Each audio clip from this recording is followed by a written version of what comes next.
Imagine an air defense system that doesn't rely on million-dollar missiles, but on the price of electricity. Imagine a shield that doesn't run dry after a dozen launches, but maintains a magazine that is literally unlimited. Not in theory, not on paper. In the skies over Israel since March 1st, 2026. This isn't about better interceptors. It's about making the enemy's entire rocket arsenal economically irrelevant. When the cost of stopping a drone drops from $100,000 to just $2, attrition warfare stops mattering, and total defensive dominance becomes inevitable. This is the Rafael Iron Beam, the silent killer of the saturation swarm, and the reason the era of strategic patience is officially over.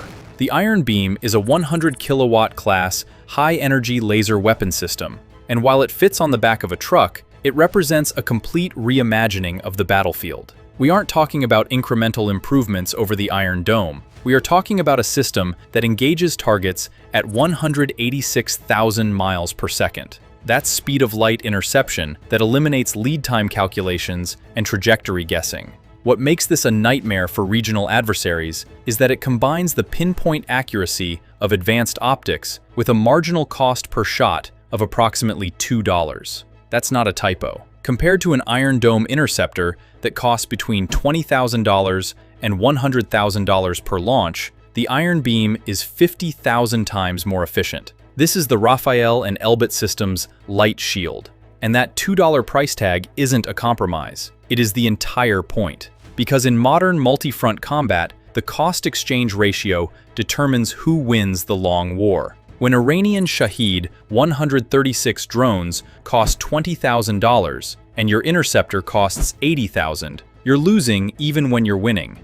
The Iron Beam flips that script. The foundation is magazine depth, a concept that determines survival in a contested environment. Current kinetic interceptors are highly effective, but they are finite. During the Operation Rising Lion conflict in June 2025, Iran tested the limits of these stocks by launching 574 ballistic missiles and over 1,000 drones. Those numbers sound adequate until you consider a coordinated strike from the entire Iranian proxy network. When adversaries like Hezbollah can launch thousands of Grad-style rockets in a single afternoon, the mathematics of air defense shifts so dramatically that traditional kinetic advantages become irrelevant. Let me show you why cost per shot is the most important metric in 21st century warfare, and how the Iron Beam solves a bottleneck the Israeli Defense Ministry has been worried about for 2 decades. Current air defense arrays can handle high-end threats, but they face a volume problem. Imagine an F-35I Adir patrolling the border. It encounters a swarm of 12 Shahed-type loitering munitions.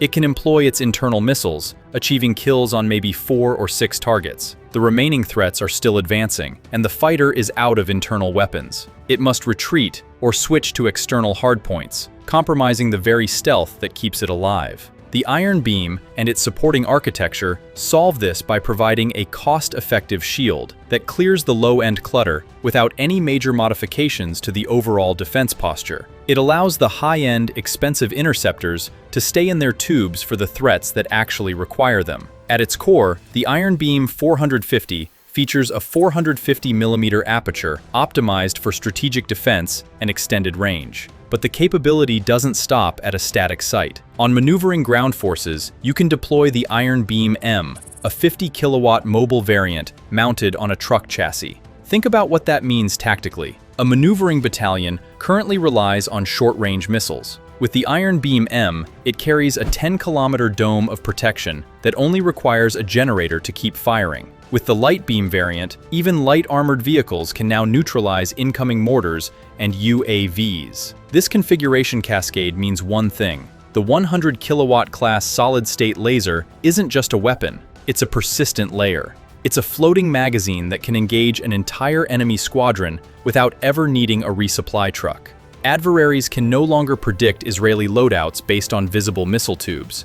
One truck doesn't represent 10 shots. It represents as many shots as there are liters of fuel in the generator. But raw cost is meaningless if the system sacrifices performance. And this is where the 2026 deployment becomes genuinely revolutionary. It doesn't trade lethality for efficiency. Rafael states, the system utilizes a crystalline material, rather than legacy chemical gases, to focus light into a destructive beam. That's not marketing. That's an engineering achievement that compresses massive power generation into a combat-ready package. The primary innovation here is the solid-state architecture. If legacy lasers required massive chemicals and produced toxic exhaust, the Iron Beam extracts maximum velocity from minimal mass. We are likely looking at advanced fiber laser formulations that extract higher energy density than anything previously seen in theater. The system gains its lethality through a secondary capability cluster, the AI-enhanced WindGuard radar and Torch-X application. Traditional systems rely on manual tracking, limiting response speed. The Iron Beam's digital architecture means the system can literally see a rocket, classify it, and burn its motor housing in seconds. It matches the performance of the Iron Dome against rockets, mortars, and drones, while maintaining capability regardless of how many targets enter the zone. The guidance system is a multi-mode architecture that ensures persistence. Method A might use infrared tracking, which works in most conditions but can be spoofed. Method B uses the WindGuard radar, which is immune to IR countermeasures. An Iron Beam unit uses whichever method works best at any given moment. Cost is the final advantage, and it might be the most strategically important. The Iron Beam is a fraction of the cost of today's kinetic systems. Parts that previously required months of complex assembly for missile seekers are now replaced by a persistent optics bench and electricity. Lower costs mean the military can afford an unlimited stockpile. During the opening wave of Operation Lion's Roar, Israel engaged approximately 500 strategic targets. In a peer conflict against a nation like Iran, you could consume thousands of weapons in a week. If the Iron Beam costs $2 per shot, the Ministry of Defense can maintain equivalent security while freeing up $1.5 billion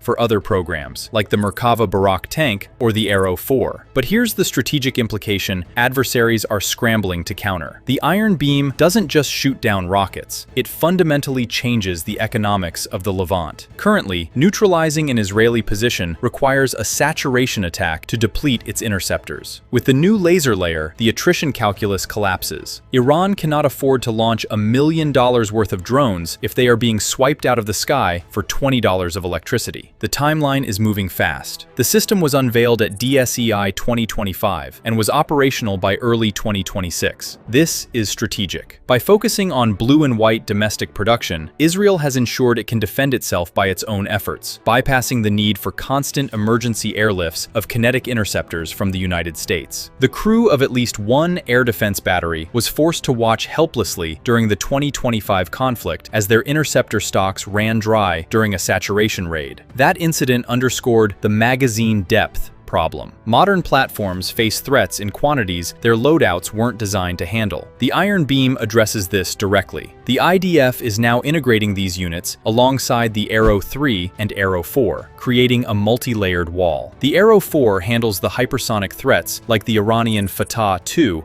at Mach 10+, while the Iron Beam handles the thousands of cheap Grad rockets. Integration costs are minimal because the laser uses existing sensor data from the national defense grid. International implications are massive. United States allies in the Red Sea or Eastern Europe face the same drone saturation constraints the F does. Germany has already committed Arrow 3, and India has agreed to deals worth $8.6 billion for Israeli precision tech. The Iron Beam enables those nations to dramatically increase their defensive capacity without buying more iron. The name itself reveals the weapon's nature. The Iron Beam is a light shield, silent, instantaneous, and relentless. It doesn't rely on chemical thrust, it relies on the fundamental physics of the universe. Rafael didn't ask, how do we make a better missile? They asked, how do we make the missile obsolete? And the answer changed the Middle East forever. The most advanced defense system ever built isn't a compromise forced by budget cuts. It's a deliberate strategic choice to alter the mathematics of the battlefield in Israel's favor. When adversaries plan operations against the IDF, they calculate based on the assumption that every interceptor fired is a victory for the attacker's wallet. The Iron Beam makes those calculations obsolete overnight, and by the time enemies adjust their tactics to account for light-speed defense, the Arrow 4 will already be in space, and the Merkava Barak will be mapping their positions with AI. Cost isn't a weakness, it's a weapon, and a $2 defense is deadlier than any $20,000 drone is prepared to handle. This is DIB Dispatch, where billion-dollar projects meet battlefield reality.